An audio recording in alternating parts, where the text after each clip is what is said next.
Hi, this is Christy Baker, and for my author study, I chose to do works by Nikki Grimes. How many of you can think of a specific genre associated with the following authors?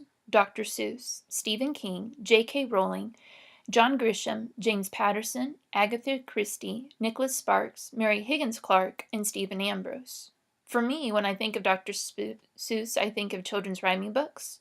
Horror books come to mind for that is Stephen King, the whole Harry Potter series for J.K. Rowling, books about lawyers and various trials for John Grisham, both murder mystery books for James Patterson and Agatha Christie, romantic novels and their corresponding movies for Nicholas Sparks, and not to be left out, romantic murder mysteries by Mary Higgins Clark, and finally historical war novels by Stephen Ambrose. Nikki Grimes is mostly known for her work in poetry. However, she has been also noted for her work with contemporary fiction, historical fiction, alphabet books, biographies, and her own autobiography in addition to picture books. She actually started writing poetry when she was 6 years old and gave her first reading at the age of 13. She has done various readings throughout the world, in addition to doing her own radio program in Sweden for 6 years. Besides writing books, she enlists her time on various avenues, whether it's serving others through mentoring new writers, looking through their work, editing speeches. She also is very involved in her church community, and that is reflected in some of the books that she has written as well. I first came to know about Nikki Grimes when I read about Harvey's Choice, and she wrote about a young boy's journey through acceptance in the area of life and sports with Tanaku poems. Other books that I have read that dealt with grief was Why Is It Goodbye? When two siblings go through and through poetry experience the grief of an older brother. Make Way for Diamond Dance was another book that I've read by her that has a young girl learning how to make new friendships after a move. Dark Suns was a very interesting poetry read that had a modern day young boy going through the split family life comparing to Ishmael from biblical times, and she did a lot of biblical study behind that. So that also goes through of how she spends time within her church. Another one that I enjoyed for younger kids would have been When Gorilla Goes Walking. Talks about a cat that didn't have a tail. The Class Clown, Miss Denitra Brown, which is a part of a series. Her historical fiction book here, Chasing Freedom, The Life Journey of Harriet Tubman and Susan B. Anthony, inspired by historical facts. And finally, the one I'm going to be reading to you, which is Poems in the Attic, which was illustrated by Elizabeth Zunian. Now, what was interesting about this book, Miss Grimes moved around quite a bit when she was growing up, and so she emulates this when she has the young girl have a mother who is also away from home quite a bit. So there's two poems that we get to read side by side here, and with reading these poems side by side, you'll see one for the young girl and one for the mother as we go along. So here we are, Poems in the Attic. And there's beautiful full-page illustrations here. Poems in the Attic. Grandma's attic is stacked with secrets. Last visit, I found poems Mama wrote before I was born, before I was even imagined. She started when she was 7, same age as me. Hold this up so you can see a little bit better. Air Force brat. Thanks to Captain Grandpa, my mama had a childhood on wings, flirting from place to place. Cedar box. I chose to keep you, all my remembering safe. Poems about home, no matter where that might be. Each place is special to me. Excuse me, so you can see that a little bit better. Grandma says memories can be like sandcastles. The waves wash away. My mama glued her memories with words so they would last forever. Cabrera Beach, California. Home on leave, Daddy took me to the Grunion Run. Our flashlights found them, slim fish, sliver as new dimes, wiggling ashore to lay eggs. Bedtime. Grandma sings me to sleep with one of Mama's poems. I dream of skies my mother's eyes have seen. Aurora Borealis, Alaska. My brother and me held hands, breathless as we watched this dancing rainbow. Skinny across Alaska's sky, in a skirt of night and light. Paper candle holders. Next day, Grandma lays out paper bags, scissors, and paint, teaching me a kind of magic she and Mama used to make every December in New Mexico. And now we can see the military family moved because now we have a new location, which is New Mexico. Illuminaries. I scalloped the tops. Mom painted happy faces. After we were done, our brown bag candle holders bloomed bright, lighting up the night. Who is she? It's funny to think of Mama making a mess with arts and crafts, or playing sand in her hair, giggling like a kid, like me. White Sand National Monument, New Mexico.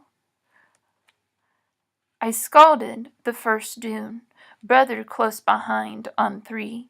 We rolled down the mound, tumbling in sand and laughter, ready to do it again. Snow Dream. I flip through old photos of Mama, smile at the snowman that stands taller than she. I never get to see snow where we live. Colorado Springs, Colorado. Dad came home with skis, short as my little girl legs. I started them up tight, stuffed across the backyard, flying downhill in my dreams. Imagine. 3 days of not seeing my Mama feels like forever. I bet she used to miss her dad. Gone for months.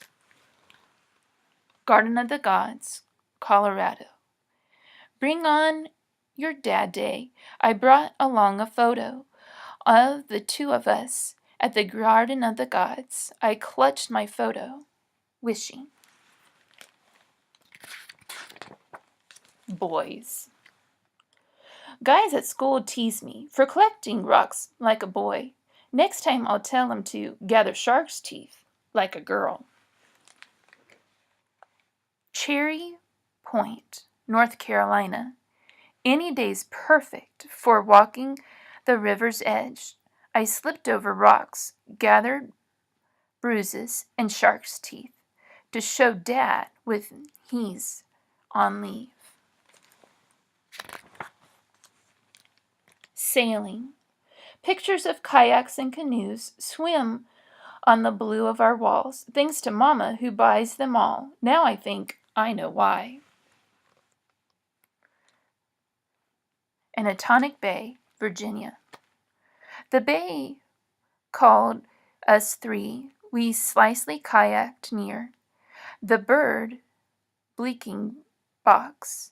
If only Dad would let us. Chambered atop it and dance. City Slicker. We lived in the city long as I can remember, but Mama is always going on about nature and the wonders of the woods. Breckenridge Park, Texas. Dad says I'm lucky. Mom sent me horseback riding in the morning mist, and as it cleared, I spotted a great green heron lift, soar. Who wears the crown? Grandma and I watched The Princess Bride. The story makes me want to play queen like Mama. Gone hiking, Germany. Saw my first castle hiking in Hocken. I'm pronouncing it wrong. Hockenen, Queen of the Hilltop. I recommend my brother to cease his laughing and bow. Chopsticks. At dinner, I asked Grandpa for the chopsticks Mama taught me to use. Once I asked Mama where she learned, and she just smiled. And then you can see that bottom one down there. Cherry blossoms, Japan. Spring kimono time. I joined the parade of girls, strolling avenues. Dusted with cherry blossoms, I caught a few, like the snowflakes. Tent. I set up a tent in Grandma's backyard, take a flashlight so I can read. Mama's poems and me go camping. Class trip, Japan. My class camping trip, rhinoceros, beetles, and dragonflies joined us. We ate squid on a stick, slept at the foot of Mount Fuji.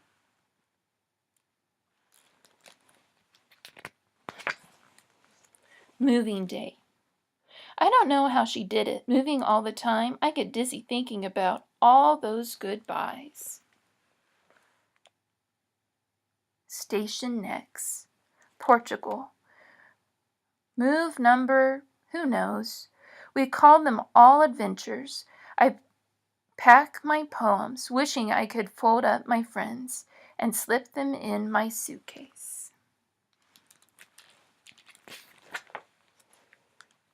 Endings. Grandma calls me to dinner, but I read Mama's last poem one more time. Pride, Washington, D.C. area. My heart dances when Air Force One flies its shadow across our front porch. Dad promises we'll see this countless times because we're home. Time to go. Mama comes for me tomorrow. I have a surprise for her. I've been busy writing poems of my own. Let's see. Pencil and paper, hole punch and ribbon, all set. I work past bedtime, copy Mama's poems, then stitch them together with mine. Back to the attic. I put Mama's poems back in the chest where I found them and leave a stack of mine for someone else to find. The gift. I run to Mama, tackle her with hugs, kisses, then hand her the book. Breathlessly, I wait for her to unwrap our memories. And what's unique about this book is that Nikki Grimes wrote in two formats. She wrote in free verse, and she also wrote in Tanaku, which was explained in this book at the very back if you're interested in going through the different lines in terms of syllables. However, for the activity that I chose to do for this particular author study is a golden shovel poem. Let me decrease the screen momentarily so you can see it a little bit better. And what it does, it takes a pre-existing poem and you use every word at the end of the line. So for example, I found this children's poem called My Friend Tree, and as we see at the bottom here, my friend tree, I saw you down, but I must attend an older friend, the sun. And the rule of the golden shovel poem, which also Nikki Grimes uses, is you take a line or multiple lines, as we can see in the directions here, and we use each word in the line at the end of the poem you create. And it must be kept in order. And to see how I did that, here's a corresponding poem to the first two lines of My Friend Tree. Oh my! See, I lost my friend. She climbed up into that tree. Why did you climb? Asked I. So I sawed. The tree came down with you. I asked, why didn't you come down? And as we can see, my friend tree, I sawed you down, which matches the first two lines of this poem, and they can actually be used for any poem of any length. And as Nikki Grimes points out on her website, she kind of thinks of these as puzzles of little codes that she needs to break. So this would be a very creative, unique avenue that most children would have not seen before in regards to poetry. So once again, this was Nikki Grimes with a selected reading from Poems in the Attic.